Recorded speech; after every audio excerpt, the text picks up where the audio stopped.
Decoration చేయాల్సింది కానీ decoration చేయలే. ఇది మాత్రం బాగా వేశారు. దారిలో చక్కగా ఆకులు పరిచినట్లుగా. ఏం పరిచారు అక్కడ? బట్టలు మట్టలు, వారికి ఉన్నటువంటి వస్త్రాలను మట్టలను వారు పరిచినారు. చాలా చక్కగా కనపడుతుంది. ఎనివే, ఇలా చక్కగా డెకరేషన్ చేసుకుంటాం, చాలా సంతోషం. చేసుకోవాలి. అదొక మనకు ఉండేటువంటి పండగ వాతావరణం, ఉత్సాహం. అదొక ఉత్సవం లాగా ఉంటుంది.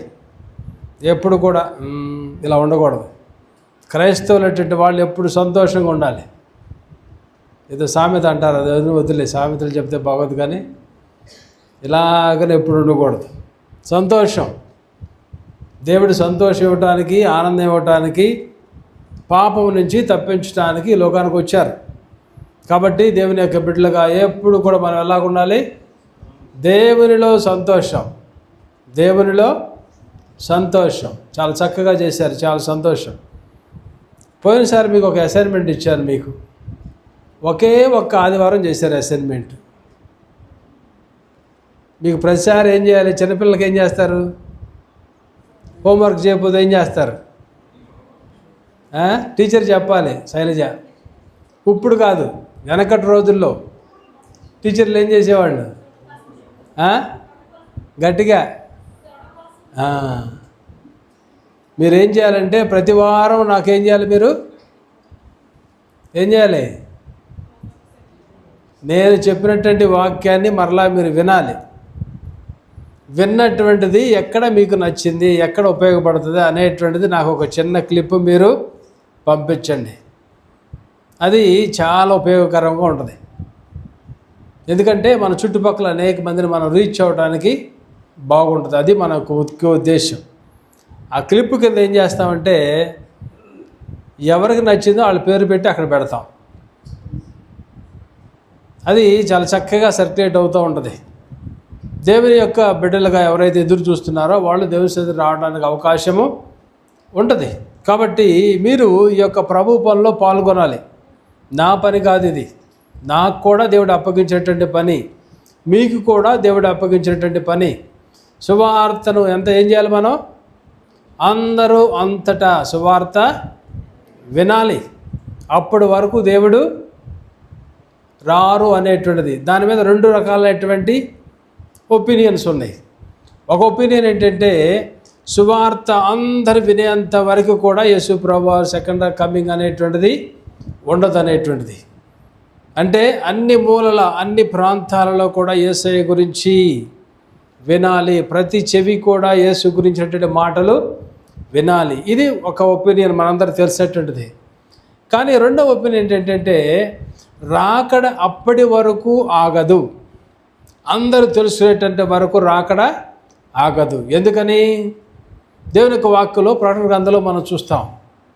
ఆ శ్రమల కాలంలో దేవుని యొక్క దూత దేవుని యొక్క సువార్తను ప్రపంచమంతా కూడా చాటి చెప్పుద్ది. దేవుని యొక్క దూత ప్రకటన గ్రంథంలో మనం చదువుకున్నాం. అంటే శ్రమల కాలం ఎప్పుడు వస్తుంది?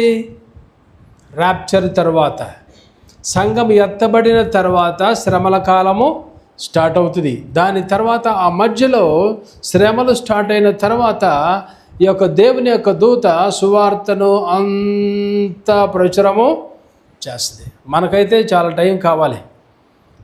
దేవుని యొక్క దూతకు అంత అవసరంలా. అలా ఒక రౌండ్ వేసేసి ఎవరెవరికి తెలుసు కదా దేవుని దూతకి ఎవరికి సువార్త వెళ్ళింది, ఎవరికి వెళ్ళలేదు.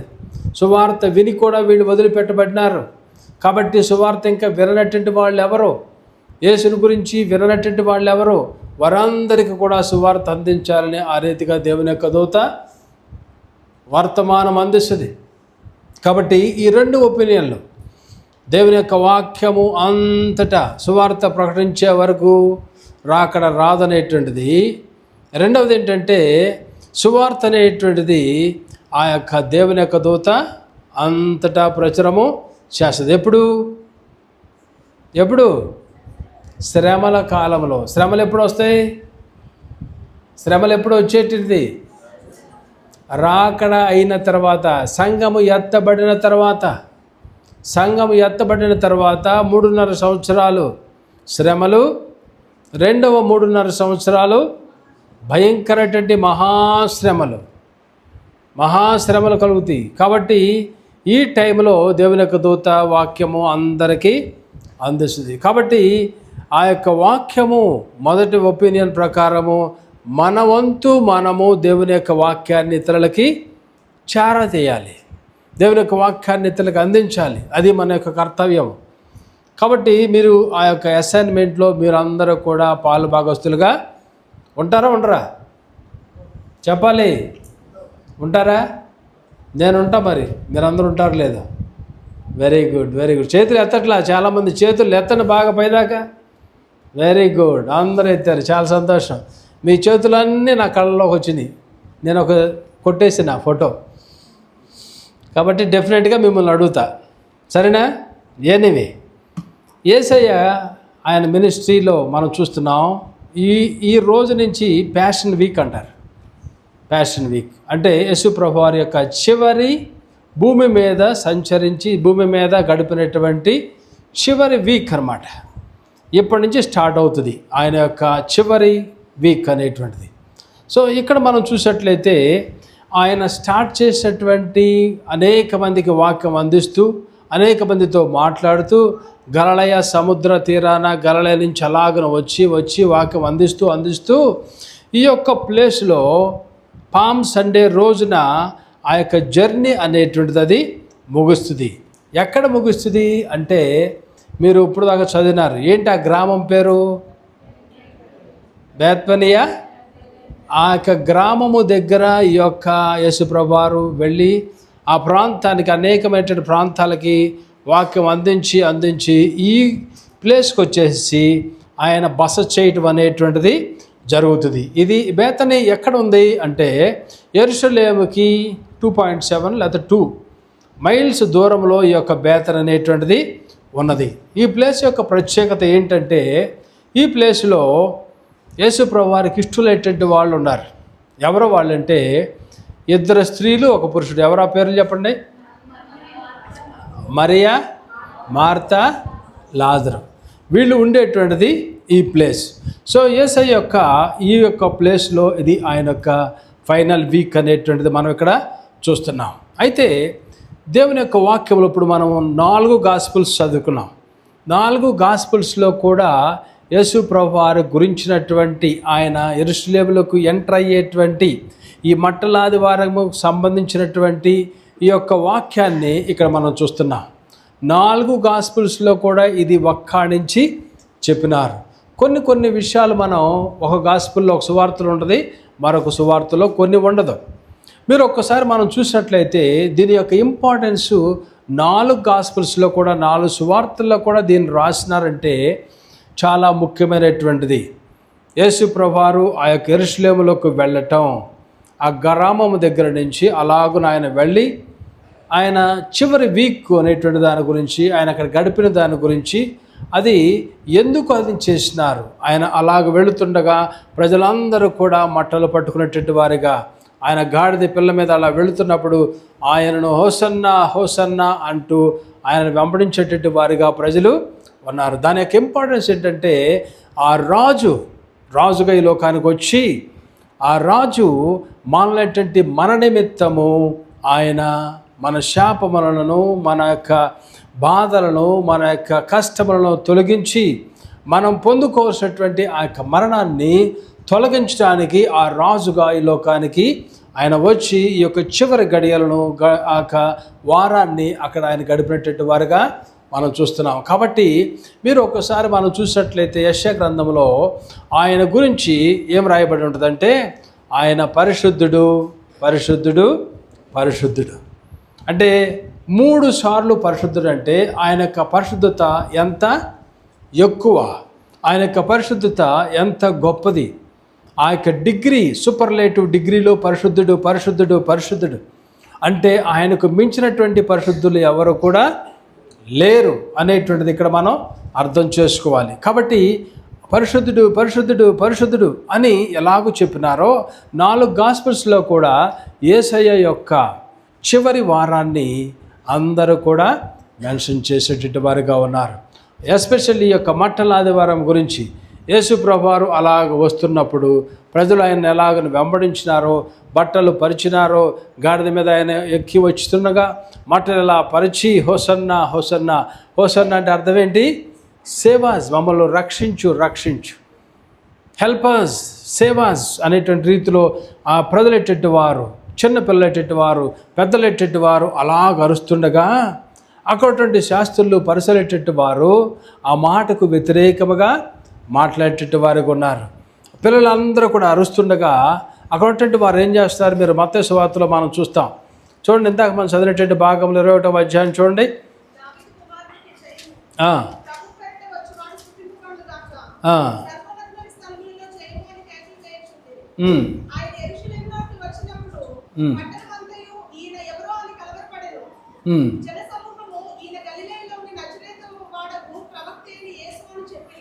పదమూడు 14 నుంచి చదువమ్మా. 13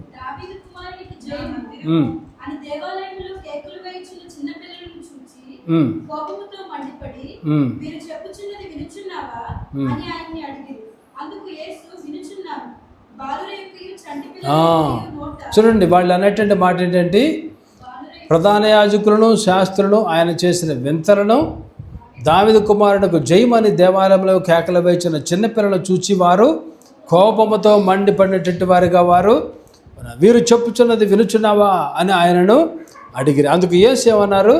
బాలుల యొక్కయు చంటి పిల్ల యొక్కయు నోట స్తోత్రము సిద్ధింపజేసి తిని చేస్తాను మాట మీరు ఎన్నడూ చదువులేదా? చూడండి, దేవుడిని ఏమంటున్నారు వీళ్ళు? ఆయన వస్తుండగా, యేసుప్రభు వారు వస్తుండగా హోసన్నా హోసన్నా హోసన్నా, మమ్మల్ని రక్షించు, సేవాజ్ అనేటువంటి రీతిలో వాళ్ళు అరుస్తున్నప్పుడు అక్కడటువంటి వారికి, శాస్త్రులటువంటి వారికి ఈయన రక్షకుడు అనేటువంటిది వారికి గ్రహించినటువంటి వారుగా ఉన్నారు. యేసు ప్రభువు వారిని వారు మెస్సయ్యగా వాళ్ళు స్వీకరించలేదు. వాళ్ళ యొక్క ఉద్దేశము వేరు. కాబట్టి ఈ రీతిగా ఆ ప్రజలటువంటి వారు వీళ్ళు రాజు అనేటువంటి రీతిలో వాళ్ళు వీరిని రిసీవ్ చేసుకుంటుండగా వాళ్ళు తృణీకరించేటువంటి వారికి ఇక్కడ మనం చూస్తున్నాం. ఈ ప్యాసేజ్ గురించి ప్రిమేట్ వాళ్ళారా, ఆయన చివరి వీక్ గురించి మనం అన్ని గాస్పెల్స్లో చూస్తున్నాం. అయితే ముఖ్యంగా మనం చూసినట్లయితే ప్రతి గాస్పెల్లో కూడా ఆయన యొక్క చివరి వీక్ గురించి ఎక్కువగా మెన్షన్ చేయబడింది. అంటే మనం చూసినట్లయితే మత్తయి సువార్తలో 2/5వ వంతు గాస్పెల్ తన యొక్క రాసినటువంటి దాంట్లో ఆయన యొక్క ఫైనల్ వీక్ గురించి వక్కాణించి రాసినటువంటి వాడుగా ఉన్నాడు. అలాగనే మార్కు సువార్తలో మనం చూస్తే 3/5వ వంతు యొక్క చివరి వీక్ గురించి రాసినాడు మార్కు. లూక్ చూసినట్లయితే 1/3 1/3వ వంతు ఆయన దీని గురించి, యేసుప్రభు వారి యొక్క చివరి వీక్ గురించి ఆయన రాసినాడు. అయితే యోహాను సువార్తలో కనుక మనం చూసినట్లయితే ఆయన ఎక్కువగా దీని గురించి వ్రాసేటట్టు వాడుగా ఉన్నాడు. యోహాను సువార్త 1/2 ఆఫ్ ద బుక్ యోహాను సువార్తలో యేసుప్రభు వారి యొక్క చివరి గడియల గురించి, అంటే చివరి వీక్ గురించి ఎక్కువగా మెన్షన్ చేసేటట్టు వాడుగా ఉన్నాడు. ఇక్కడ మనం చూసినట్లయితే యోహాను యేసుప్రభు వారికి దగ్గరగా ఉన్నాడు. దగ్గరగా ఉన్నటువంటి వ్యక్తి ఆయన. యాజ్ ఇట్ ఈజ్గా అదంతటినీ కూడా యేసుప్రభు వారి గురించి యోహాను వ్రాసేటట్టు వాడుగా ఉన్నాడు. అలాగనే మనం చూసినట్లయితే ఈ 4 గాస్పెల్స్లో 89 అధ్యాయాలు ఉంటాయి.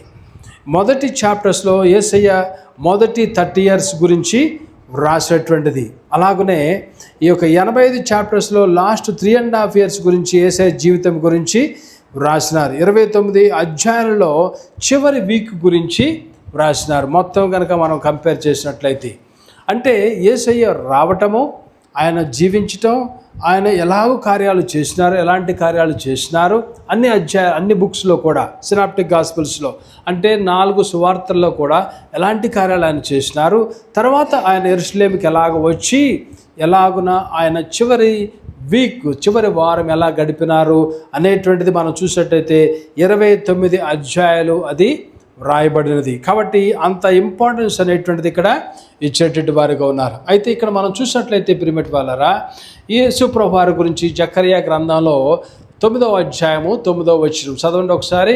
దానినే అందరు ఇక్కడ కోట్ చేసేటటువంటి వారిగా ఉన్నారు. పాత నిబంధనలో ఉన్నటువంటి జకర్యా గ్రంథము 9వ అధ్యాయము, సియోను నివాసులారా సంతోషించుడి, యెరూషలేము నివాసులారా ఉల్లాసముగా ఉండుడి. నీ రాజు నీతిపరుడును రక్షణ గలవాడును దీనుడునై గాడిద పిల్లను ఎక్కి నీ యొద్దకు వచ్చుచున్నాడు. చూడండి, చాలా సంవత్సరాల క్రితము జకర్యా వ్రాసినాడు, సియోను నివాసులారా బహుగా సంతోషించుడి, యెరూషలేము నివాసులారా ఉల్లాసముగా ఉండుడి. నేను చెప్పాను ఇప్పుడే మీకు, ఉల్లాసముగా ఉండాలి, సంతోషించాలి. ఎలా ఉండకూడదు? మనం డల్గా నీరసముగా ఉండకూడదు. నీతిపరుడును రాజు నీతిపరుడును రక్షణ గలవాడును దీనుడునై గాడిద పిల్లను ఎక్కి నీ యొద్దకు వచ్చుచున్నాడు. ఇక్కడ మనం చూసినట్టయితే ప్రియమైన వాళ్ళారా, యేసు ప్రభువు వారిని 3 కోణంలో మనం చూడవచ్చు. మొట్టమొదటిది ఏంటంటే, ఇక్కడ చెప్పినటువంటి రీతిలో ఆయన ఈ యొక్క జకర్యా చెప్పినటువంటి రీతిలో మనం చూస్తాం, ఆయన ఒక రాజుగా ఉన్నారు. దేవుడు యేసుక్రీస్తు ప్రభువు వారు ఎలా ఉన్నారు? ఆయన ఒక రాజుగా ఉన్నారు. కానీ అక్కడ ఉన్నటువంటి ప్రజలు ఆయన రాజుగా వాళ్ళు స్వీకరించట్లేదు. శాస్త్రులెట్టేటి వారు, పరిసలెట్టేటి వారు యేసు ప్రభువు వారిని రాజుగా స్వీకరించట్లా. ఎందుకంటే ఆయన దీనుడుగా వచ్చినాడు, ఆయన దీనుడుగా కనపడ్డాడు. అందుకని జకర్యా గ్రంథంలో రాయబడింది ఏముంది అక్కడ? ఉల్లాసముగుండుడి, నీ రాజు నీతిపరుడును రక్షణ గలవాడును దీనుడునై గాడిద పిల్లను. ఆయన దీనుడుగా కనబడినప్పుడు ప్రజలెట్టేటి వారు ఆయనను చూడలేదు, పట్టించుకోవట్లేదు. శాస్త్రులెట్టేటి వారు, పరిసలెట్టేటి వారు.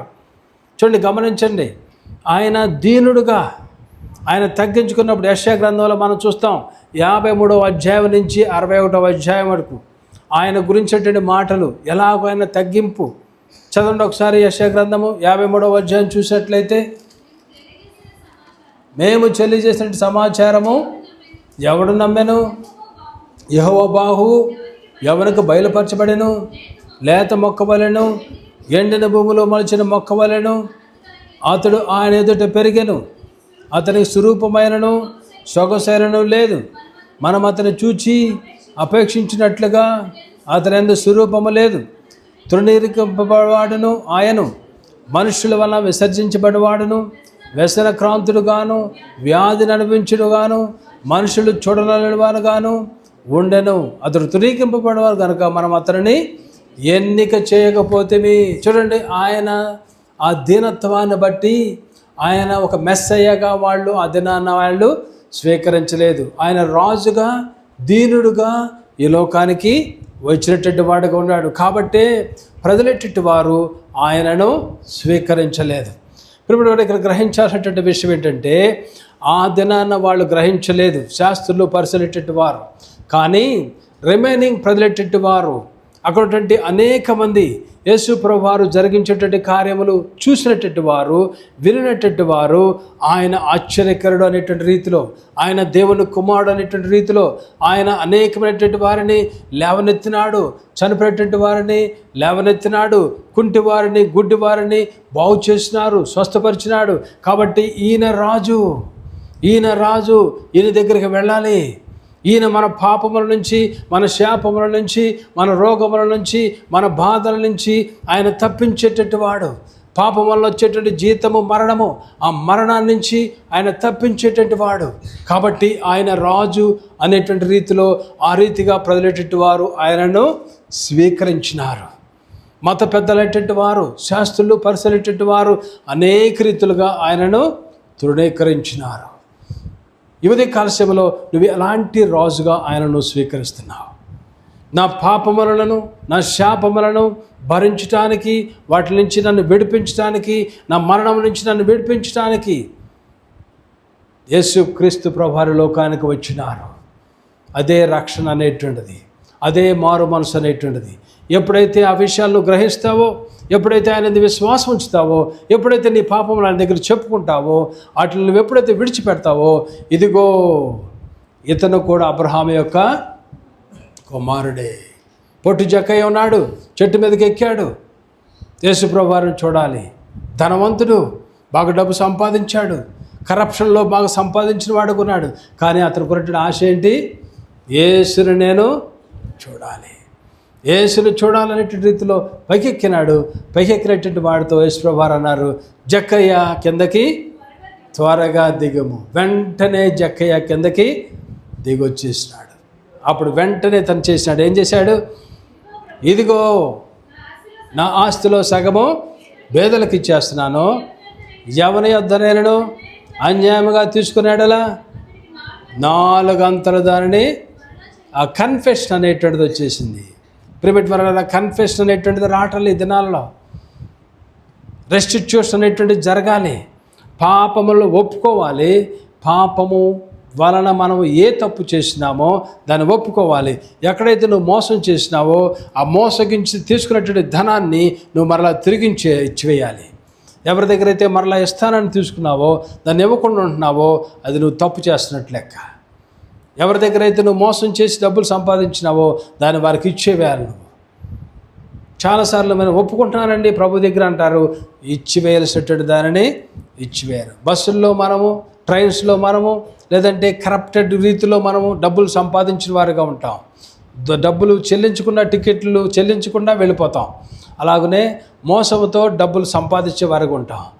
ఆ డబ్బులను మనం ఏం చేయాలంటే యేసుప్రభు వారిని స్వీకరించిన తర్వాత స్వీకరిస్తున్నటువంటి క్రమంలో దానిని మరలా తిరిగి నువ్వు ఇచ్చివేయాలి. నోటితో చెప్పడం మాత్రమే కాదు. జక్కయ్య ఏం చేసినాడు? ఇదిగో నేను ఎవరి దగ్గరైతే ఏమన్నాడు? అన్యాయముగా సంపాదించినాను వారికి ఎంత ఇచ్చేస్తున్నాను? 4 అంతలు. పేదలకు సగం ఇచ్చేస్తున్నాను. అన్యాయముగా సంపాదించిన దాన్ని నువ్వు ఎక్కడైతే అన్యాయముగా సంపాదించినావో, మోసగించిన కొన్నిసార్లు మేము చదువుకునే రోజుల్లో నా ఫ్రెండ్స్ ఉండేవాళ్ళు. మేము సరదాగా ఎక్కడికైనా వెళ్తే మేము ఒక్కొక్కసారి ఎవరైనా విజిట్ కోసం వెళ్తూ ఉండేవాళ్ళం. మా ఫ్రెండ్స్ సర్కిల్లో ఎవరికి బాగోపోయినా ఒక 5-6 వెళ్ళేవాళ్ళం. ఏ సమస్య వచ్చినా ఒక 5-6 వెళ్ళేవాళ్ళం. మా పని అదే 2 సంవత్సరాలు ఇంజనీరింగ్ అయిన తర్వాత. మా తాతయ్యకి ఒకసారి బాగాల హాస్పిటల్లో ఉన్నాడు. మా ఫ్రెండ్స్ అందరం వెళ్ళాం. నా ఫ్రెండ్ వస్తా బయట కిందకి దిగుతున్నప్పుడు హాస్పిటల్ నుంచి వచ్చినప్పుడు జేబు ఇలా చూపిస్తున్నాడు, ఎంత లావుగా ఉంది. ఏంటంటే ఒక ట్యాప్ ఉంది, ఒక బల్బ్ ఉంది. ఆడప్పుడు ఇందుట్లో ఉన్నాడు. మన పెళ్ళికి కూడా వచ్చాడు. బాంబేలో షిప్పింగ్లో ఉంటాడు. ఒక ట్యాప్ చూపిస్తున్నాడు. అదొక సరదాగా చూసావు నేనేం తీసుకొచ్చేసాను? ఒక బల్బు, ఒక ట్యాప్. అది అన్యాయంగా తెచ్చిందే కదా. మరి నువ్వు మారుమనసు పొందేటప్పుడు ఇచ్చేయాలి కదా. ఎక్కడైతే నువ్వు అన్యాయంగా డబ్బులు తీసుకున్నావు, ఎవరి దగ్గర అయితే అన్యాయంగా నువ్వు సంపాదించినావు, రెస్టిట్యూషన్ అనేటువంటిది నువ్వు చెయ్యాలి. ఒప్పుకుంటున్నారు, ప్రభా నేను అతని దగ్గర డబ్బులు తీసుకున్నాను, క్షమించి ప్రభా, డబ్బులు ఇవ్వకపోయిన పర్లా. అది కాదు. మోసం చేసినప్పుడు దాన్ని ఇచ్చేయాలి, అబద్ధం ఆడి తీసినప్పుడు దాన్ని ఇచ్చేయాలి. కాబట్టి ఇతను కూడా అబ్రహాము యొక్క కుమారుడే. ఎప్పుడైతే మన పాపములు బయటికి వెళ్ళిపోతాయో, ఎప్పుడైతే మన అవధేతలు బయటికి వెళ్ళిపోతాయో, ఇతను కూడా అబ్రహాము యొక్క, నీవు నేను కూడా అబ్రహాము యొక్క కుమారులమే. అన్యాయముగా, అక్రమముగా, మోసముతో, అబద్ధములతో ప్రిమిట్ వల్ల మనం ఏదైతే సంపాదించినామో వాటన్నిటి కూడా మనం తిరిగి ఇచ్చివేయాలి. దాచుకోకూడదు, దాన్ని నువ్వు తీసివేయాలి. ఏదైతే అక్రమంగా సంపాదించినామో దాన్ని వెనక్కి ఇచ్చేయాలి. కాబట్టి ప్రిమిట్ వాడు ఇక్కడ మనం చూసినట్లయితే యేసుక్రీస్తు ప్రభువారు జక్కయ్యని కిందకి రానగానే వెంటనే అతనిలో మార్పు అనేటువంటిది వచ్చేసింది. కాబట్టి మన జీవితంలో అలాంటి మార్పు రావాలి. ఆయనను మనం రాజుగా మన పాపములను తీసివేసి, తొలగించి, క్షమించి, విడుదలిచ్చేటువంటి రాజుగా మనం ఆయనను స్వీకరించాలి. ఆ రీతిగా ఈ ప్రజలందరూ కూడా ఆయనను రిసీవ్ చేసుకుంటున్నటువంటి వారిగా వాళ్ళు ఉన్నారు. ఇదే పక్కన ఇంకొక గుంపు ఉంది, ఆయనను తృణీకరించే వారిగా. 2 గుంపులు ఎప్పుడూ ఉంటాయి. ఒక గుంపు రిసీవ్ చేసిన గుంపు, ఇంకోటి అగైనెస్ట్గా ఉండేటువంటి తృణీకరించేటువంటి గుంపు. ఏ గుంపులో మనం ఉన్నాం? పాట ఉంటుంది తెలుసా? ఎరిగి తెలుసుకో, గుర్తెరిగి తెలుసుకో. ఏ గుంపులో నువ్వు ఉన్నావు? తిరిగి ఇచ్చేసేటువంటి గుంపులో ఉండవా? లాక్కునేటువంటి గుంపులో ఉండవా? యేసయ్యను స్వీకరించేటువంటి గుంపులో ఉన్నావా? యేసయ్యను ఎక్కి ఎక్కి పొడిచేటువంటి ఎదిగి పొడిచేటువంటి గుంపులో మనము ఉంటున్నాము. రిసీవ్ చేస్తున్నటువంటి గుంపులో ఉండాలి. ఈ శాస్త్రులు పరిశీలించేటువంటి వారు ఆయన తృణీకరిస్తున్నటువంటి వారుగా వారు ఉన్నారు. కాబట్టి ఇక్కడ మనం చూసినట్టయితే ప్రిమిట్ వారా వాళ్ళు ఆ ప్రజలటువంటి వారు ఆయన యెరూషలేములోకి అలాగ వస్తున్నప్పుడు వాళ్ళందరూ కూడా వాళ్ళ యొక్క బట్టలు పరిచేటువంటి వారుగా, అలాగనే మనం యేసు ప్రభువారిలో మనం ఏం చూస్తామంటే యేసయ్య గురించినటువంటి మాటలు, యేసు ప్రభువారి గురించి మనం పాత నిబంధన గ్రంథంలో మనం ఏం చూస్తామంటే ఆయన అనేక రీతులుగా 2 విషయాలు ఇంకా మనం చూస్తాం. ఆయన రాజుగా చూస్తాం, ఆయనను ఒక యాజకుడిగా చూస్తాం, ఆయనను మనము ఒక ప్రవక్తగా ఆయనను మనము చూస్తాం. ఈ 3 రకాలుగా యేసు ప్రభువారిని మనం చూడవచ్చు. రాజు అనేటువంటిది ఆ టైంలో న్యూ టెస్టిమెంట్ టైంలో మనం చూసినాం. అలాగనే ఆయన త్వరలో రాబోతున్నటువంటి రాజు అని దానియేలు గ్రంథంలో మనం చూస్తాం. యెషయా గ్రంథంలో కూడా ఆయన గురించి రాజు అనేటువంటి దానిని మనం చూస్తాం. అలాగనే మనం చూసినట్టయితే ఆయన ఒక ప్రవక్తగా ప్రాఫిట్గా కూడా ఆయనను మనము చూస్తున్నాం. దేవుని యొక్క ప్రతినిధి. పాత నిబంధనల గ్రంథంలో అనేక మంది ప్రవక్తలైనటువంటి వారు ఉన్నారు. వాళ్ళు ప్రవచనాలు చేసేటువంటి దేని గురించి అంటే యేసు ప్రభువారి గురించినటువంటి ప్రవచనం. ఆయన రాబోతున్నాడు, ఆయన రక్షణ ఇవ్వటానికి రాబోతున్నాడు, అలాగనే ఆయన మనల్ని తీసుకువెళ్ళటానికి రాబోతున్నాడు అనేటువంటి ప్రవచనాలు ఈ యొక్క యేసు ప్రభువారి గురించినటువంటి మాటలు ఉన్నాయి. అయితే యేసు ప్రభువారు కూడా ఒక ప్రవక్త. ఆయనలో మనం ఏం చూస్తామంటే ఈ ప్రవక్తలు ఎటువంటి వారు యేసు ప్రభువారి గురించి ప్రవచనాలు చేశారు, కానీ యేసు ప్రభువారు ఏం చేస్తున్నారంటే వేరే వాళ్ళ గురించి చేస్తున్న ప్రవచనాలు, ఆయన గురించే ఆయన ప్రవచనాలు చేస్తున్నటువంటి వారిగా ఉన్నారు. కాబట్టి ఆయనలో ఒక రాజుగా మనం చూస్తున్నాం, ఆయన ఒక ప్రవచనాలు ఇచ్చేటువంటి ప్రవక్తగా మనం చూస్తున్నాం. అలాగనే ఆయనను మనం ఒక యాజకుడిగా కూడా మనం చూస్తున్నాం. యాజకులు ఎటువంటి వారు పాత నిబంధనలో పాపములు పోవటం కొరకు బలులు అర్పించేటట్టు వారు, పాపములు పోవటం కొరకు బలులు అర్పించేటట్టు వారు యాజకులు ఎటువంటి వారి యొక్క పని అది. అయితే యేసు ప్రభువారి గురించి మనం ఆయన ప్రధాన యాజకుడు అనేటువంటిది మనం హెబ్రీయులకు రాసిన పత్రికలో చూస్తాం. ఆయన ఎలా ప్రధాన యాజకుడు అనేటువంటిది మనం చూసినట్లయితే ఆయనే తనంతరకు తానే ఈ లోకానికి వచ్చి దేవుని కుమారుడిగా మానవుడిగా లోకానికి వచ్చి మనందరి పాపాల నిమిత్తము తనకు తానుగా బలిగా ఆయన అర్పించుకున్నారు. ఆయనే ఒక యాజకుడుగా ఉన్నాడు. ఆయనే పాపముల నిమిత్తము ఆ దినాన్న ప్రవక్తలు ఎట్టేటి వారు, యాజకులు ఎట్టేటి వారు ఇతరుల యొక్క పాపములు పోవటం కొరకు పశువులను పక్షులను అక్కడ ఆ బలిగా వారు అర్పించేటట్టు వారు. కానీ యేసయ్య ఏం చేసినారంటే ఆయన చేసేటువంటి విషయం ఏంటంటే ఆయనే తనకు తాను బలిగా ఆయన అర్పించు వన్స్ ఫర్ ఆల్ మన నిమిత్తము ఆయన ఈ యొక్క బలిగా ఆయన అర్పించుకున్నారు. అయితే ఈ ఉదయకాల సమయంలో ప్రియమైన వాళ్ళారా, దీనిలో నుంచి మనం ఏం అప్లికేషన్ మనం పొందుకుంటాం అనేటువంటిది మనం చూసినట్లయితే మనం 21వ అధ్యాయంలో మరలా 2-3 వచనాలు ఇక్కడ మనం చదువుకుందాం. 21వ అధ్యాయంలోనే మీరు చూడండి ఒకసారి. యేసు ప్రభువారు చెప్పినటువంటి మాట తర్వాత యెరూషలేము సమీపించి 21వ అధ్యాయం 1వ వచనం చదవండి ఒకసారి. ఒలివ చెట్ల కొండ దగ్గర ఉన్న బేత్పగేకు వచ్చినప్పుడు యేసు తన శిష్యుల 2 చూచి మీ ఎదుటనున్న గ్రామమునకు వెళ్ళుడి, వెళ్ళగానే కట్టబడిన ఒక గాడిదయు దానితో ఒక గాడిద పిల్లయు మీకు కనబడును, వాటిని విప్పి నా యొద్దకు తోలుకొని రండి. చూడండి, యేసు ప్రభువారు ఇక్కడ మనం తన శిష్యులైనటువంటి వారుతో చెప్తున్నారు. ఆయన చివరి దినాలు ముగిపోతే టైంలో శిష్యులైనటువంటి వారితో ఆయన చెప్పేటటువంటి మాట ఏంటంటే అక్కడ దూరముగా అక్కడ ఉన్నటువంటి ఒక గ్రామము మీ ఎదుటి గ్రామానికి వెళ్ళండి, అక్కడ ఉన్నటువంటి గ్రామంలో కట్టబడినటువంటి గాడిద పిల్ల కనపడుతుంది, దాన్ని మీరు విప్పి తీసుకురండి. ఇక్కడ మనం గ్రహించాల్సినటువంటి అప్లికేషన్ ఏంటంటే యేసు ప్రభువారు దేని కొరకు వచ్చినారు, ఎవరి నిమిత్తం వచ్చినారు? కట్టబడినటువంటి వారి కొరకు ఆయన వచ్చిన వారికి ఉన్నారు. ఆయన యేసు ప్రభువారిలో 99 గొర్రెలు ఒక పక్కన ఉండగా తప్పిపోయినటువంటి ఒక గొర్రె నిమిత్తమే ఆయన వచ్చినటువంటి వారికి ఉన్నారు. అంటే కట్టబడినటువంటి వారి నిమిత్తము ఎవరైతే ఇంకా కట్టబడినారో, ఎవరైతే పాపములో శాపములో పొందుకునేటువంటి నిమిత్తము నిత్యమైనటువంటి నరకానికి దగ్గరకు ఉన్నటువంటి వారు ఎవరైతే ఉన్నారో వారు కట్టబడినటువంటి స్థితిలో వాళ్ళు ఉన్నారు. ఆ కట్టబడినటువంటి స్థితిలో ఉన్నటువంటి వారిని విడిపించటానికి యేసు ప్రభువారు ఈ లోకానికి వచ్చినారు. ఆయన పాపాత్ముల కొరకు వచ్చినారు కానీ పరిశుద్ధుల కొరకు ఆయన రాలేదు. ఆయన పాపాత్ములైనటువంటి వారిని పరిశుద్ధులుగా చేయటం కొరకు ఆయన ఈ లోకానికి వచ్చినారు. కట్టబడినటువంటి స్థితిలో ఉన్నటువంటి వారిని విడిపించడానికి యేసుక్రీస్తు ప్రభువారు వచ్చినారు. అందుకనే ఆయన చెప్పినటువంటి మాట ఏంటంటే, నేనే మార్గమును సత్యమును జీవమును, నేను వచ్చి మీ కొరకు ప్రాణం పెడితేనే మీకు విమోచన. ఎందుకంటే నేను దేవుని కుమారుడను, నేను మానవుడిగా మీ లోకానికి చావు నిమిత్తము చావటానికి నాకు నేను బలిగా అర్పించుకోవటం కొరకు నేను మీ కొరకు ఈ లోకానికి వచ్చినాను. నేను వచ్చినాను మీ కొరకు. కాబట్టి నా ద్వారానే మీకు విడుదల, నా ద్వారానే మీకు విడుదల, నా ద్వారానే మీ పాపములు క్షమించబడతాయి.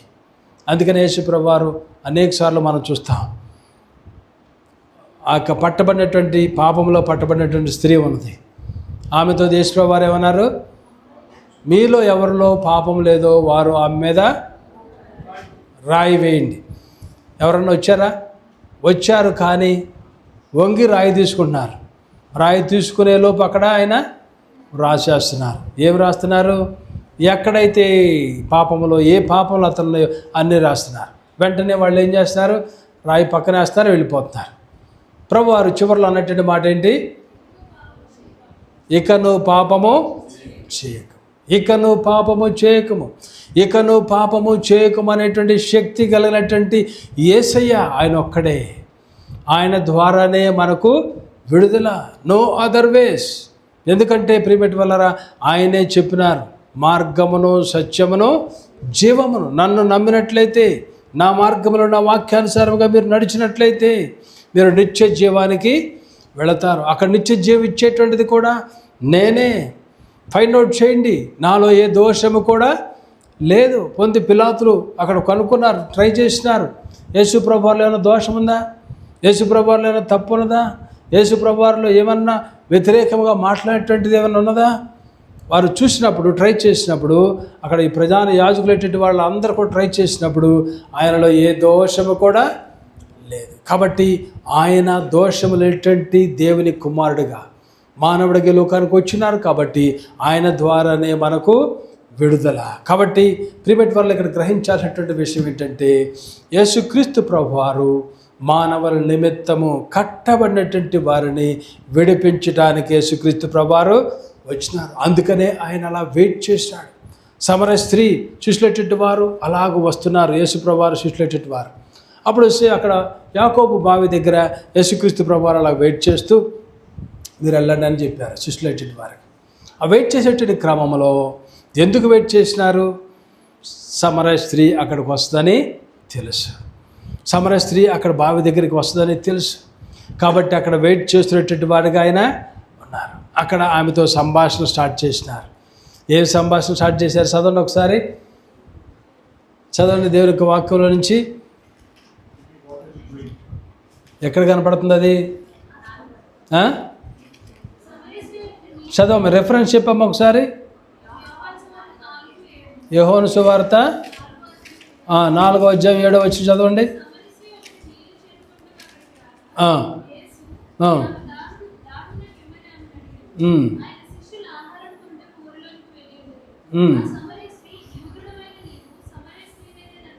దాహానికమని ఎలా గడువుచున్నామని ఆయనతో చెప్పాను.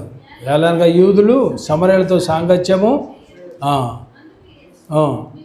దేవుని వరమును నాకు దాహమునికి ఇమ్మని నిన్ను అడుగుచున్న వాడెవడో అది ఎరుగు ఉంటే ఆయన అడుగుదువు. జీవజలం ఇచ్చిన ఆమెతో చెప్పాను. అప్పుడు స్త్రీ, అయ్యా, ఈ బావి లోతనేది చేదుకొండకు నీకేమీ లేదే, జీవజలము ఎలాగో నీకు దొరకను? తానును తన కుమారులను పశువులను ఈ బావి నుండి త్రాగి మాకిచ్చిన మన తండ్రి అయిన యాకోబు కంటే నీవు గొప్పవాడవా? అందుకు యేసు, ఈ నీళ్లు త్రాగు ప్రతివాడును మరలా దప్పికొను. నేను ఇచ్చిన నీళ్లు త్రాగువాడెప్పుడును దప్పిక, నేను వానికి ఇచ్చిన నీళ్లు నిత్యమునకై వానిలో ఊరిని నూట బుగ్గగా ఉండిన ఆమెతో చెప్పిన. యేసు తర్వాత మనం చూస్తాం ఆమెతో అన్నటువంటి మాట ఏంటి? యేసు నీ వెళ్ళి నీ పెనిపెట్టి యేసు ప్రభువారు ఆమెను ఏమన్నారు? స్త్రీ ఆయనను చూసి, అయ్యా నేను దప్పుకొనుకున్నట్లు చేదుకుంట కింద దూరం రాకున్నట్లు ఈ నీళ్లు నాకు దయచేయమని అడగగా, యేసు నీ వెళ్ళి నీ పెనిపెట్టిని పిలుచుకుని ఇక్కడ రమ్మని ఆమెతో. ఆ స్త్రీ నా పెనిమిటి లేడనగా యేసు ఆమెతో, నాకు పెనిమిటి లేడని నేను చెప్పిన మాట సరియే, అయితే నీకు 5 పెనిమిట్లున్నది, ఇప్పుడు ఉన్నవాడు నీ పెనిమిటి కాడు, సత్యమే చెప్పితివనను. చూడండి, ఈ మాట వినగానే ఆమెకు జీవితము తనకి అర్థమైపోయింది. నీకు 5 పెనిమిట్లు ఉన్నారు అనేటువంటి విషయం ఎప్పుడైతే ఈమెతో మాట్లాడినాడో, ఈమె యొక్క చరిత్ర అంతా, నా చరిత్ర అంతా ఆయనకు తెలుసు. ఇప్పుడు ఉన్నటువంటి వాడు నీ పెనిమిటి కాదు అనేటువంటి మాట ఎప్పుడైతే యేసుప్రభువు వారు చెప్పినారో, అప్పుడు ఆమెకు పూర్తిగా నా యొక్క జీవితం అంతా కూడా నేనేమై ఉన్నానో నా గురించి తెలియచెప్పినటువంటి వాని గురించి చూడటానికి మీరు అందరూ కూడా రండి. చూడండి ఎంత మాట, ఆమెతో ఆయన సంభాషణ. ప్రియమైన వారలారా, ఆమె స్థితిని ఆమెకు తెలియచేసినారు. ఆమె ఎలాంటి సిచ్యువేషన్లో ఉన్నదో ఆయన ఎగ్జాక్ట్గా ఆమెకు అర్థంలో చూపించినారు. అంతే. అప్పుడు తర్వాత జరిగినటువంటి విషయం ఏంటి చదవమ్మా?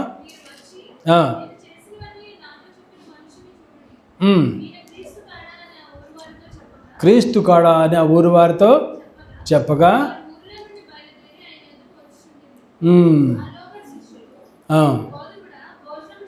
చాలు. ఇక్కడ మనం చూస్తున్నాం ఆ యొక్క స్త్రీతో, సమరయ స్త్రీ గురించి యేసుప్రభువు వారు వెయిట్ చేసి శిష్యులైన వారిని పంపించి ఆమెను తన స్థితిని ఆమెకు తెలియచేయటం కొరకు యేసుప్రభువు వారు వచ్చి ఆమె కోసం వెయిట్ చేసే వారుగా ఉన్నారు. యేసుప్రభువు వారు ఆ రీతిగా ప్రేమిట్వరణ ఈ యొక్క పట్టబడిన సిచ్యువేషన్లో ఉన్నది. ఈమె గాడిదలాగా కట్టబడిన సిచ్యువేషన్ ఉన్నదో, ఈ సమరయ స్త్రీ కూడా పాపములో కట్టబడింది. అలాగనే ప్రియమైన యేసుప్రభువు వారు విడిపించడానికి, పాపముల నుంచి, వాటిలో వచ్చేటువంటి శాపముల నుంచి విడిపించడానికి యేసుక్రీస్తు ప్రభు లోకానికి వచ్చినారు. పాపంలో వచ్చేటువంటి జీవితం మరణము, దాన్ని విడిపించడానికి యేసుక్రీస్తు ప్రభు వారు లోకానికి వచ్చినారు. కాబట్టి ఆయన విడిపించటమే ఆయన యొక్క ముఖ్య ఉద్దేశం. పాపము, దానిలో వచ్చేటువంటి శాపము, దానిలో వచ్చేటువంటి మరణము, వీటిని తప్పించడం కొరకు యేసుక్రీస్తు ప్రభువారు ఈ యొక్క సమరయ స్త్రీతో మాట్లాడేటువంటి విధానాన్ని ఇక్కడ మనం చూస్తున్నాం. అలాగనే యువతి కాలశంలో కూడా ప్రియమైన వాళ్ళారా, మనం ఇంకా కట్టబడినటువంటి వారిగా ఉన్నామా? పాపముల చేత పట్టబడినటువంటి వారిగా ఉన్నామా? మరణం అనేటువంటి దారిలో, నిత్యమైనటువంటి మరణం అనేటువంటి దారిలో మనం వెళ్ళేటటువంటి రీతిలో, విశాలమైనటువంటి మార్గంలో మనం అడుగులు వేస్తున్నటువంటి వారిగా ఉన్నామా? ఒకవేళ ఆ విశాల మార్గంలో ఉన్నట్లయితే నీ యొక్క డెస్టినేషన్ అనేటువంటిది, నీ గమ్యస్థానం అనేటువంటిది నిత్యమైనటువంటి నరకం. కాబట్టి ఒక్కసారి నువ్వు ఆలోచన చేయి. నేను ఇంకను కట్టబడినాను, ఇంకను పాపముల చేత పట్టబడినాను. అయా దినాన్ని నువ్వు వచ్చినావు కదా నాయన, ఆ గాడిద పిల్లను విడిపించడానికి మీరు వచ్చినారు కదా, అలాగనే సమరయ స్త్రీని విడిపించినారు కదా. ప్రియ ప్రభా, నన్ను కూడా విడిపించిరా. ఈ మట్లాది వారం మనం చేయనటువంటి ప్రార్థన అది. నేను ఈ పాపములో పట్టబడినాను ప్రభా, పాపముల వల్ల ఈ శాపములో నేను చిక్కుపోయాను ప్రభా, అనారోగ్యంలో ఉన్నాను ప్రభా, ఇబ్బందుల్లో ఉన్నాను ప్రభా, ఆటంకాల్లో ఉన్నాను ప్రభా, అనేకమైనటువంటి నా చేతులతో నేను చేసినటువంటి వాటిని బట్టి ఆ ప్రతిఫలం నేను పొందుతున్నటువంటి దానిగా వాడగా నేను ఉన్నాను ప్రభా. వీటి నుంచి నన్ను మీరు విడిపించిరా, ఈ శాపముల నుంచి నన్ను మీరు తొలగించిరా, ఈ బంధకాల నుంచి నన్ను మీరు విడిపించిరా అని కనుక మనం ప్రార్థన చేసినట్లయితే దేవుడు మనల్ని విడిపించడానికి వచ్చినాడు. కట్టబడినటువంటి దానిని ఆయన చెప్పినటువంటి మాట కూడా ఏంటంటే, ఆయన తన శిష్యులైనటువంటి వారితో ఆ మాటను చెప్పినారు. ఈ శిష్యులైనటువంటి వారి జీవితాలు కూడా మనం చూస్తాం. ఒక్కసారి వాళ్ళు కూడా పట్టబడినటువంటి వారిగానే వాళ్ళు ఉన్నారు, కట్టబడినటువంటి వారిగా ఉన్నారు. ఆయన వారితో మాట్లాడినారు. ఎవరు మాట్లాడినారు? నన్ను వెంబడించుము, నన్ను వెంబడించుము, నన్ను వెంబడించుము ఆయన చెప్పినప్పుడు వెంటనే వాళ్ళ యొక్క పడవ వదిలేసినారు, వాళ్ళ యొక్క వల్ల వదిలేసినారు, వాళ్ళ యొక్క వ్యాపారం వదిలేసినారు. వెంటనే యేసుని వెంబడించడం ఎటువంటిది ప్రారంభించాను. అప్పుడు దేవుడు చెప్పింది ఏంటంటే, రండి నన్ను వెంబడించండి, నేను మిమ్మల్ని మనుషులు పట్టేటువంటి జాలరుగా చేస్తాను. అదే గుంపుతో యేసుప్రభువు వారు చెప్తున్నారు, వెళ్ళండి, కట్టబడినటువంటి గాడిద ఉంది, తీసుకురండి. యుది కలశంలో ప్రియమటి వాళ్ళరా, విడిపించబడినటువంటి నీవు చేయవలసినటువంటిది ఏంటంటే, కట్టబడినటువంటి వారిని, పట్టబడినటువంటి వారిని విడిపించాల్సినటువంటి బాధ్యత దేవుడు నీ మీద పెట్టినాడు. దేవుడు నీతో కూడా చెప్తున్నాడు, రా, నేను మనుషులు పట్టేటువంటి జాలరుగా నేను నిన్ను చేస్తాను, మనుషులు పట్టేవారుగా నిన్ను చేస్తాను. నువ్వు వచ్చినావంటే దేవుడు నీకు పని అప్పు చెప్తాడు. నువ్వు వచ్చినావంటే దేవుడు నీకు అసైన్మెంట్ ఇస్తున్నాడు. ఏంటా అసైన్మెంటు? నీలాగా ఇంతకుముందు నువ్వు ఎలా పట్టబడినావో, ఎలాగో కట్టబడినటువంటి వారుగా ఉండావో నువ్వు, అలాగా అనేక మంది లోకంలో కనపడుతున్నారు. నువ్వు చేయవలసినటువంటిది ఏంటంటే, యేసుప్రభువు వారు చెప్తున్నారు కాబట్టి నువ్వు వెళ్ళు. శిష్యులైనటువంటి వారితో చెప్పినారు, మత్తయి సువార్త చివరిలో చూస్తాం, go into all the world and preach the gospel and lo I am with you always. సదాకాలము లోకమంతా వెళ్ళండి, సువార్తను ప్రచురం చేయండి, బాప్తిజం ఇవ్వండి, దయ్యములు వెళ్ళగొట్టండి, సదాకాలము నేను మీతో పాటు ఉంటాను. ప్రియమైన వాళ్ళ దేవుడు చెప్పేటువంటిది అదే. మనం కట్టబడినటువంటి వారికి ఉన్నట్లయితే ఇది కలిసి గ్రహించాలి, నా కొరకు యేసుప్రభువు వారు వచ్చినారు. ఒకవేళ నువ్వు విడిపించినటువంటి రీతిలో నువ్వు ఉన్నావంటే, యేసయ్య శిష్యుడిగా ఉన్నటువంటి నీవు చేయవలసింది ఏంటంటే, నీ భారము, నీ బాధ్యత, నీ అసైన్మెంటు, నీ జాబ్ ఏంటంటే, లోకంలో మనం ఏదో జాబ్ చేయొచ్చు రకరకాలుగా, మనం పొట్టకూడి కోసం, ఉండటం కోసం, నివాసం చేయటం కోసం. కానీ మన యొక్క మెయిన్ బాధ్యత, మన యొక్క మెయిన్ ఉద్యోగం ఏంటంటే, కట్టబడి పట్టబడినటువంటి వారిని విడిపించడమే మన యొక్క ముఖ్య ఉద్దేశం. అది నువ్వు గ్రహించాలి. మట్ల ఆదివారం దినాన నువ్వు ఎంతవరకు నేను బాగానున్నాను, నేను మారు మనసు పొందాను అనేటువంటి రీతిలో నువ్వు తృప్తి పడతాం కాదు. అది దేవునికి ఇష్టమైనటువంటిది కాదు. నువ్వు తృప్తి పడతాం ఇష్టం కాదు దేవునికి. నువ్వు ఒక్కడే పరలోకానికి వచ్చినట్లయితే is not at all happy. ఆయన సంతోషంగా ఉండడు. ఆయన యేసుప్రభువు వారు ఇచ్చినారు, వాళ్ళకి తలాంతులు ఇచ్చినారు. వాడికి ఎన్ని ఇచ్చారు? 5 ఇచ్చినారు. రెండో వాడికి, మూడో వాడికి, మొదటి వాడు ఏం చేసినాడు? 5 తలాంతులు ఇచ్చినవాడు మరి 5 తలాంతులు చేసినాడు. 2 తలాంతులు ఇచ్చినవాడు చేసినాడు. మొదటి 1 తలాంతు ఇచ్చినవాడు ఆయన గురించి ఏమన్నారు? నీవు కఠినవాడవని నేను భూమి కింద దానిని పాతి పెట్టినాను. ఈ రీతిలో మనల గురించి మనం ఆ మాట చెప్తామేమో, యేసయ్యా నువ్వు కట్టినవు కదా, అందుకని నాకు ఇచ్చిన తలాంతు నేను భూమిలో పాతి పెట్టాను ప్రభా, ఆ మాట అంటావా? లేదంటే ఓ ప్రభా నువ్వు నన్ను రక్షించినావు, 2017లో రక్షించినావు, 7 సంవత్సరాలు నీ కొరకు కష్టపడినాను ప్రభా, 7 సంవత్సరాలు నీ రాజ్యాన్ని కట్టినాను ప్రభా, నీ కొరకు ఇన్ని ఆత్మలు నేను ఎంతమంది గురించి ప్రార్థన చేసినాను. చూడండి ప్రభా, నా భర్త గురించి ప్రార్థన చేసినాను. చూడండి ప్రభా, నా భార్య గురించి ప్రార్థన చేసినాను. నా బిడ్డల గురించి ప్రార్థన చేసినాను. నా బంధువుల గురించి ప్రార్థన చేసినాను. నా స్నేహితుల గురించి ప్రార్థన చేసినాను ప్రభా. ఇందులో ఎంతమంది రక్షణలోకి వచ్చినారు ప్రభా. ఇంకనూ అనేక మందిని నేను రక్షించాలి ప్రభా. నాకు అలాంటి ప్రార్థనాత్మ దయచేయండి. అలాగ నేను నీ మహిమార్థమై నేను ఒక మాదిరికరముగా జీవించేవాడుగా దానిగా నన్ను చేయండి ప్రభా అని మనము ప్రభు దగ్గరికి వెళ్ళి చెప్పేటటువంటి వారిగా మనం ఉండాలి. అంతేగాని దేవుడిచ్చేటటువంటి తలాంత్ అనగానే మనం చాలాసార్లు రకరకాలుగా ఆలోచనలకు వెళ్తాం. తలాంత్ అనగానే ఒక బంగారం ప్లేట్ ఏమో, తలాంత్ అనగానే ఒక వెండి ప్లేట్ ఏమో. ఈ కాదు ప్రియమైన వాళ్ళరా.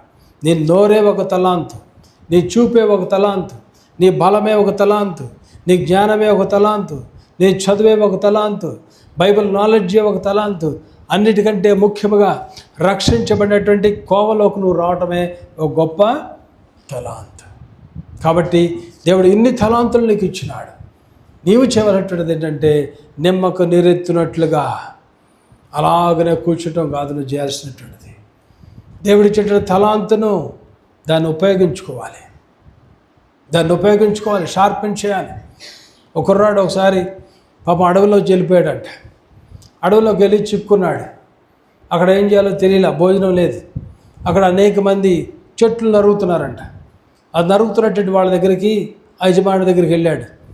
ఏమండి నాకు కూడా భోజనం ఆకలేస్తుంది, ఏమైనా ఉంటే పెడతారంటే, యంగ్స్టర్గా ఉన్నావు కదా నువ్వు, యంగ్గా ఉన్నావు కదా, నువ్వు ఒక పని చెయ్యి, పొద్దున్నే రా, ఈరోజు భోజనం చెయ్యి, రేపు పొద్దున్నే రా. ఎందుకంటే నువ్వు కూడా వాళ్ళలాగా చెట్లు నరకు. ఒక గొడ్డలు ఇచ్చాడు, పొద్దున వచ్చాడు, గొడ్డలు ఇచ్చాడు, గొడ్డలు పెట్టి కొట్టాడు. మొదటి రోజు కొడితే 20 చెట్లు కొట్టాడు. రెండో రోజు వచ్చాడు, 20 చెట్లకి చాలా డబ్బులు సంపాదించుకున్నాడు. చెట్టుకు 100 రూపాయలు చొప్పున 2000 సంపాదించాడు. రెండో రోజు వచ్చాడు, బాగా కొట్టాడు, 15 చెట్లే కొట్టాడు. మూడో రోజు వచ్చాడు, 14 చెట్లే కొట్టాడు. నాలుగో రోజు వచ్చాడు, కొడుతున్నాడు. ఎన్ని కొట్టినా, సాయంత్రం దాకా కొట్టినా 4 కంటే ఎక్కువ కొట్ల. వాడు చిరాకు వచ్చేసి, గొడ్లొద్దు, నా వల్ల కాదు, నేను వెళ్ళిపోతాను అని చెప్పి ఓనర్ దగ్గర మాట్లాడాడు. అప్పుడు ఓనర్ చెప్పింది ఏంటంటే, ఏంటి నీ ప్రాబ్లం? కొడుతున్నానండి, కట్ అవ్వట్లేదు, ఏం చేయాలి అంటే, నేను బాగా కష్టపడుతున్నానండి. చివరికి ఆయన చెప్పింది ఏంటంటే, ఓనర్ ఎక్స్పర్ట్ కాబట్టి, నువ్వు కొడతాం ఇంపార్టెంట్ కాదయ్యా, నీ చేతిలో ఉన్నటువంటి ఆయుధాన్ని నువ్వు షార్పెన్ చేయాలి. దేంతో రుద్దాలి, నువ్వు దానితో రుద్దినట్లయితే షార్పెన్ అవుతుంది. అప్పుడు నువ్వు కొట్టావంటే, మొదటి రోజు నేను ఇచ్చింది మంచి సానబట్టినటువంటి ఆ గొడ్డలు ఇచ్చాను కాబట్టి ఒక్క రోజులో నువ్వు 20 కొట్టగలిగావు. ప్రియమైన వాళ్ళారా, మన రక్షణ కూడా నీ బాప్తిజం, నీ మారు మనసు అనేటువంటి దానిని నువ్వు షార్పెన్ చేసుకుంటూ ఉండాలి. ఎప్పుడు షార్పెన్ అవుతుంది? ప్రభు సన్నిధిలో కూర్చోవాలి, ప్రార్థన చేసుకోవాలి, నరుగుతూ ఉండాలి. దేవుని కొరకు మనం దేవుని రాజ్యాన్ని కట్టేటట్టు రీతిలో మనము ఉండాలి. దేవుడు చెప్పినటువంటి మాటలవే. నీకు ఇచ్చిన తలాంతులను నువ్వు ఉపయోగించు. తలాంతులు ఉపయోగించు. మనం దాచిపెడతా ఉంటాం, తుప్పెక్కేస్తుంది. కొన్ని రోజులు దేనికి పనికి రాదు, ప్రార్థన రాదు. కొన్ని రోజుల తర్వాత వాక్య ధ్యానం అంటే ఇష్టం ఉండదు, సహవాసం కలయిక అనేటువంటిది ఇష్టం ఉండదు, ఆదివారపు ఆరాధన అనేటువంటిది ఇష్టం ఉండదు, తోటి విశ్వాసులతో కలవడం ఇష్టం ఉండదు, చిన్న ప్రార్థన చేసుకుందాం రా అంటే ఇష్టం ఉండదు. ఎందుకని? షార్పెన్ చేసుకోవట్లే. నువ్వు షార్పెన్ చేసుకోవడం అలాగ దూరం అయిపోతున్నావు. చాలా ముఖ్యమైనటువంటిది ప్రియమైన వారు దేవుని సన్నిధికి రావాలి. మారు మనసు పొందిన వారు, రక్షణ పొందినటువంటి వారు రావాలి, వాక్యం వినాలి, ప్రార్థన చేయాలి, ఏకాంత ప్రార్థనలను గడపాలి, విశ్వాసుల కలయికలో ఉండాలి, వాక్యాన్ని వినాలి, నాకే దేవుడు నాతో మాట్లాడుతున్నాడని గ్రహించాలి, స్వీకరించాలి, లోబడాలి, దాని ప్రకారం మన అడుగులు వేయాలి. అప్పుడు దేవుని యొక్క రాజ్యాన్ని నువ్వు కట్టగలుగుతావు. కాబట్టి ఇది కాలశ్రమలో విడిపించబడేటట్టు నీవేం చేయాలంటే, నీ ప్రయారిటీ మరొకరు నువ్వు విడిపించాలి. అనేక మందిగా నువ్వు పరలోకానికి వెళ్ళాలి, అనేక మందిగా దేవుని రాజ్యాన్ని నువ్వు చేరాలి. ఎంత గొప్ప ధన్యుడు. ఇదే కాలశ్రమలో ప్రియమైన వాళ్ళారా, నువ్వు ఇంకా కట్టబడినావా? ఆ యొక్క ముడులతోనే ఉన్నావా? లేదంటే విడిపించబడ్డవాడుగా నువ్వు ఉండి అనేక మందిని నువ్వు విడిపిస్తున్నావా? మరొక విషయం ఏంటంటే, ఈ గాడిదలో మనం చూసేటువంటిది, ఎప్పుడైతే ఈ గాడిద ఆ యొక్క పట్టణంలోకి అలాగ వస్తున్నప్పుడు యేసు ప్రభువారు ఎక్కిన తర్వాత దాని వాల్యూ అనేటువంటిది మారిపోయింది. దాని వాల్యూ పూర్తిగా మారిపోతాయి. కొన్నిసార్లు చూడండి, మీరు ఒక ఆఫీసర్ కానీ లేకపోతే ఒక ఎమ్మెల్యే కానీ పిఏకి ఎంత ఇన్ఫ్లుయెన్స్ ఉంటుందో డ్రైవర్ కూడా అదే ఇన్ఫ్లుయెన్స్ ఉంటుంది. ఆ కారు తోలేటువంటి డ్రైవరు చాలా ఇన్ఫ్లుయెన్స్ పర్సన్గా ఉంటాడు. ఎందుకని? అన్నీ వింటూ ఉంటాడు ఎమ్మెల్యే గారు మాట్లాడేది. ఎమ్మెల్యే కూడా ఎప్పుడు ఇంతో సంభాషణ చేస్తాడు. అరే ఇటు బానీరా అటు నడిపించరా. వీళ్ళకి బాగా కాంటాక్ట్ ఉంటుంది. పిఏ ఒక్కోసారి కారులో రాకపోవచ్చు, కానీ డ్రైవర్ మాత్రం ఎప్పుడు కారులో ఉంటాడు. చూడండి, ఎప్పుడైతే యేసుప్రభు వారు గాడిదను ఎక్కినారో దాని స్టైలే మారిపోయింది. అదేదో పాట ఉంటుంది, నా స్టైలే వేరు. యేసుప్రభు దేవుని పాట ఏదో ఉంది, ఏంటది తెలుసా మీకు? ఏదో ఈ మధ్యలో వచ్చి విన్నాను నేను.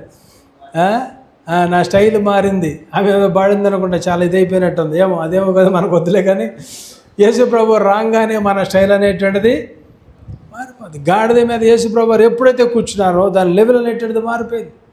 చూడండి, రక్షణ పొందినటువంటి వారి జీవితాల్లో మనం చూస్తాం, రక్షణ లేనప్పుడు ఆ క్యాండిడేట్ వస్తున్నాడంటేనే మనకు వాడు కొద్దిగా త్రోగపోతాం, వాడు బూతులు తిట్టేవాడు, లేకపోతే అమ్మాయిల్ని కెలికేవాడు, లేకపోతే వేరుగా ఉండేవాడు, దొంగగా మోసగా. కొంతమంది ఉంటారు, భక్తి చేసిన వారు ఉంటారు, చిన్న దొంగతనాలు చేస్తారు. దొంగతనాలు చేసేటట్టు వారు ఉంటారు కొన్నిసార్లు. ప్రియమైన వాళ్ళారా, దేవుని యొక్క బిడ్డలుగా చూడండి, ఆ యొక్క మన జీవితంలో అలాంటి వారిగా ఉన్నా సరే, నేను చాలాసార్లు చెప్తాను, ఆయన పేరు రామదాస్. రామదాస్ అలా ఏమైపోయాడు? యేసుదాస్ అయిపోయాడు. యేసుదాస్ పేరు మార్చుకుంటామా? లేదు, పేరులో కాదు, అది వచ్చింది. ఏమొచ్చింది ఆయనలో? ఆయన ప్రవర్తనలో మార్పు. అది వరకు దొంగగా ఉన్నాడు. స్టువార్ట్పురం ఏరియాలో గజ దొంగగా ఉన్నటువంటి వాడు. ఆ గజ దొంగతనాన్ని దేవుడు విడిపించేసినాడు. అది మార్పు అనేటువంటిది. యేసుప్రభువారు ఎప్పుడైతే ఆయన మీద ఎక్కినాడో, ఆ దాసు మీద ఎక్కినాడు, ఆయన ఏమైపోయినాడు? అప్పుడు యేసుదాసుగా ఆయన యేసుప్రభువారు స్వీకరించినప్పుడు, యేసుప్రభువారు మన హృదయంలోకి వచ్చినప్పుడు, ప్రియమైన వారా, మన స్వభావాలన్నీ కూడా, మనకుండే రెస్పెక్ట్ వేరు. అంతకుముందు ఆయన గడుపు కనబడుతున్నప్పుడు ఈడా పచ్చి దొంగ, చిచి వీడా, అబ్బో వాడితో చాలా దూరంగా ఉండాలి, ఆయన రానివ్వకూడదు, వాడి దగ్గర ఎప్పుడు చూసినా ఇదే మందు వాసన, ఆ నోట్లో కంపు, ఎందుకు 24 గంటల బూతులు తిడతాడు, అబ్బో వాడితో చాలా జాగ్రత్తగా ఉండాలి, అమ్మో ఈ అమ్మాయితో జాగ్రత్తగా ఉండాలి మనం. మా ఇంట్లో ఒక అమ్మాయి ఉండేది పెద్దవాళ్ళు, చాలా మంచిగా మాటలు చెప్పేది, అన్నయ్య అక్క అంట. ఆ రోజులో నేను గోల్డ్ చైన్లు ఉంటా ఉండే నాకు, అవి బయటికి వెళ్ళిపోయిన తర్వాత రాత్రులు పడుకునే తీసేసి దిండి కింద పెట్టేవాడిని. పెడితే 1 కాదు 2 కాదు 3-4 వెళ్ళిపోయినాయి. చూస్తానికి చాలా చక్కగా అన్నయ్య అక్క అనేటువంటిదిగా ఉండేది. తెరా చూస్తే ఏంటంటే 1 కాదు 2 కాదు 3 లేచిపోయాయి. 3 నా చైన్లు లేచిపోయి, ఇంట్లో ఉండేటువంటి డిజో ఉండేటువంటి ఆ వెండి ప్లేట్లు గ్లాసులు మొత్తం కూడా మంచిగానే ఉండేటువంటిది. కానీ ఆమె బుద్ధి ఎలాంటిది? దొంగ బుద్ధి అనేటువంటిది, దొంగతనం అనేటువంటిది. ప్రియమైన వాళ్ళారా, యేసు ప్రభువారు వారి జీవితంలోకి రాకముందు ఆ దొంగతనం, యేసు ప్రభువారు వారి జీవితంలో రాకముందు ఆ త్రాగుడు, యేసు ప్రభువారు ఆ జీవితంలో రాకముందు పొగ్గొట్టం వలే పొగ బయటకు వస్తూ ఉంటుంది వాళ్ళ జీవితంలో. ప్రియమైన ఇది ఇంపార్టెంట్ అనేటువంటిది. ఈ పాపములు ఇవి దాని యొక్క పర్యవసానాలు. ఒకదాని తర్వాత దేవుని వాక్యం ఎప్పుడైతే నువ్వు తృణీకరిస్తావో, ఎప్పుడైతే దేవుని వాక్యాన్ని స్వీకరించవో, ఈ వ్యసనాలన్నీ నీలో బయటకు వచ్చేస్తూ ఉంటాయి. దేవుని వాక్యాన్ని తీసుకున్నప్పుడు నేను పాపిని, అందుకనే నీ ముఖాంతిలో నా రహస్య పాపములు కనబడినట్లుగా, యేసుప్రభువారి దగ్గరికి వెళ్ళినప్పుడు, కూర్చున్నప్పుడు, వాక్యం విన్నప్పుడు, వాక్యం చదువుతున్నప్పుడు నీ అంతరంగ స్వభావాన్ని, నీ స్థితిని దేవుడు నీకు పూర్తిగా బహిర్గతం చేస్తాడు. దాన్ని మనం స్వీకరించాలి. ఎస్, దావీదుతో మాట్లాడినాడు, నాతాను వెళ్ళి చెప్పినాడు. ఏం చెప్పినాడు? అతను నీవే. అప్పుడు దావీదు ఏమన్నాడు? నేను పాపము చేసినాడు. నాతానేటువంటి ప్రవక్త ద్వారా దేవుడు మాట్లాడినాడు. ఆ మనుషుడవు నీవే, ఆ మనుషుడవు నీవే. నీకు కానటువంటి దానిని నువ్వు టచ్ చేసినావు, నీకు కానటువంటి దానిని నువ్వు ముట్టినావు, నువ్వు పాపము చేసినావు. ఆ స్టోరీ చెప్పిన వెంటనే ఎస్, నేను పాపము చేస్తాను. దేవుని యొక్క వాక్యాన్ని చూయించినాడు నాతాన్. నువ్వు అనగానే ఎస్ నేను. ప్రియమైన ఇది కాలశ్రమలో మనము కూడా దేవుని యొక్క వాక్యం వింటున్నటువంటి మనము నీ స్థితిని దేవుడు నీకు చూపించినప్పుడు, నీతో మాట్లాడుతున్నప్పుడు ఎస్ నేను పాపిని అనేటువంటి రీతిలో మనం చెప్పుకునే వారిగా ఉండాలి, దాచుకునే వారికి ఉండకూడదు. చాలాసార్లు హృదయంలోనే పెట్టుకుంటాం, బయటికి రాము, వేషధారులుగా మనం బ్రతికే వారిగా ఉంటాం. కాబట్టి దేవుని యొక్క బిడ్డలుగా ప్రియమైన వాళ్ళారా, మనం గ్రహించాల్సినటువంటిది ఏంటంటే, యేసయ్యను స్వీకరించేటువంటి నీ జీవితంలో ఆ మార్పు అనేటువంటిది రావాలి. ఆ మార్పు రావాలి నీ జీవితంలో. గాడిద మీద యేసు ఎక్కిన తర్వాత దాని లెవెల్ అనేటువంటిది మారు. అందుకనే చాలామందికి ఉంటుంది మీ జీవితాల్లో మీరు చూసినప్పుడు, ఇతరులు గమనించినప్పుడు అర్థమవుతుంది. ఎస్ 20 సంవత్సరాల క్రితం త్రాగుబోతు, ఎస్ ఇతని సంవత్సరాలు వ్యభిచారి, ఇతనికి ముందు ఇతను బాగా స్మోక్ చేసేవాడు, ఇతను బాగా సినిమాలకు వెళ్ళేవాడు, ఇతను బాగా చెడు పనులు చేసేవాడు, ఇతను అనేక మందిని కొట్టేవాడు, ఇతను అనేక మందిని తిట్టేవాడు, అల్లరి పనులు చేసేటట్టు వాడు, దొంగతనాలు చేసేటట్టు వాడు. కానీ యేసు దగ్గరికి వచ్చిన తర్వాత as he became a new creation. ఇతను నూతన వ్యక్తిగతను మారిపోయినాడు, నూతన వ్యక్తిగా అయిపోయినాడు అని మన విషయంలో చెప్పుకునేటట్టు వారిగా మనము ఉండాలి. ప్రియమైన వారలా ఆ కోణంలో మన భక్తిని చేసేవారికి ఉండాలి. యేసు ప్రభువు అలా వెళుతూ ఆయన చేసేటువంటి పని ఏంటంటే, మరలా మనం చూస్తాం ఇక్కడ ఈ అధ్యాయంలోనే ఆయన అక్కడికి వెళుతూ అక్కడ యేసు ప్రభువు చేసింది ఏంటంటే, యెరూషలేమును గురించి యేసు ప్రభువు కన్నీరు కాల్చినట్టు వారుగా, యేసు ప్రభువు 2 సార్లు కన్నీరు కాల్చినారు ఆయన జీవితంలో. మనం ఎక్కడెక్కడ చూస్తాం, మనం లాజరు చనిపోయినప్పుడు ఆయన కన్నీరు కార్చారు. అలాగే యెరూషలేము చూసినప్పుడు కూడా యేసుప్రభువారు కన్నీరు కార్చినారు. ఆ టైంలో యేసుప్రభువారు దీనిలో యెరూషలేము గురించి ఏంటంటే అన్నట్టు మాట ఏంటంటే, రాతి మీద రాయి నిలవకుండా అయిపోతుంది, పడిపోతుంది. అది యెరూషలేము గురించి, ఆ కట్టడం గురించి, రాతి మీద రాయి నిలవకుండాది కట్టడం కూలిపోతుంది అనేటువంటి రీతిలో యేసుప్రభువారు దాని గురించి ఆయనకు తెలుసు కాబట్టి భవిష్యత్తు గురించి ఆయన దాని గురించి చెప్పిన. ఆ రీతిగానే నేను ఇంతకుముందు వారాల్లో కూడా చెప్పినాను. 70వ శతాబ్దం అంటే AD, after death of Christ, AD యేసుప్రభువారు తర్వాత 40 సంవత్సరాలు, సుమారు 40 సంవత్సరాల తర్వాత ఆ యొక్క హేరోదు కట్టించినటువంటి ఆ యొక్క యెరూషలేము యొక్క ప్రాకారం, యెరూషలేము దేవాలయం, దాని విషయాల్లో మనం రోమన్ చక్రవర్తి టైటస్ వచ్చి దాన్ని పూర్తిగా దానిని నాశనం చేసినాడు, దాన్ని పూర్తిగా డిమాలిష్ చేసినాడు. అందులో యూదులంటి వారందరినీ కూడా చంపివేసినారు, పూర్తిగా నాశనం చేసి పెద్ద స్టోరీ అది. కాబట్టి ఇంతకుముందు నేను చెప్పినాను. కాబట్టి ఆ రీతిగా జరుగుతున్నటువంటి దాని గురించి యేసుప్రభువారు ఇక్కడ దుఃఖపడుతున్నటువంటి వారుగా ఉన్నారు. అలాగనే ప్రిబెట్ వల్లరా దాని తర్వాత యూదులైనటువంటి వారు అనేక శ్రమలు అనుభవించిన వారు ఉన్నారు. దేవుని ఎందుకు దుఃఖపడతారంటే, ప్రిబెట్ వల్లరా మనము దేవునికి దూరస్తులుగా ఉన్నప్పుడు దేవుడు మన విషయంలో దుఃఖిస్తారు. దేవుడు మన విషయంలో బాధపడతారు, కన్నీరు కారుస్తారు. మన జీవితాల్లో దేవునికి వ్యతిరేకంగా ఉన్నప్పుడు అయ్యో ఈ నా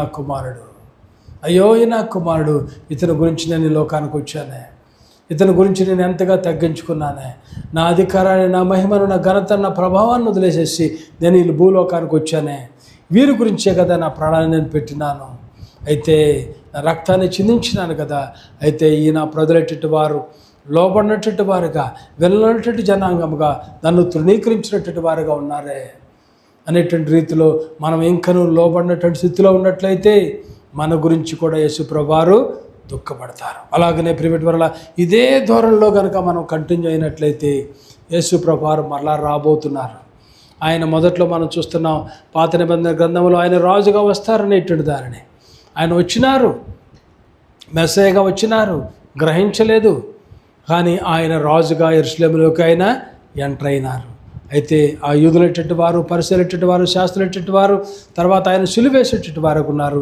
అయితే ఆయన మరలా పునరుద్ధరణై 40 దినాలు కనపడి శిష్యులైనటువంటి వారితో మాట్లాడి వాళ్ళు చూస్తుండగానే ఆయన ఆరోహణమై పరలోకానికి ఆరోహణమైపోయినాడు. అయితే ఆయన త్వరలో మరలా ఈ లోకానికి రాజుగా ఆయన రాబోతున్నాడు. అది ఎప్పుడో తెలియదు.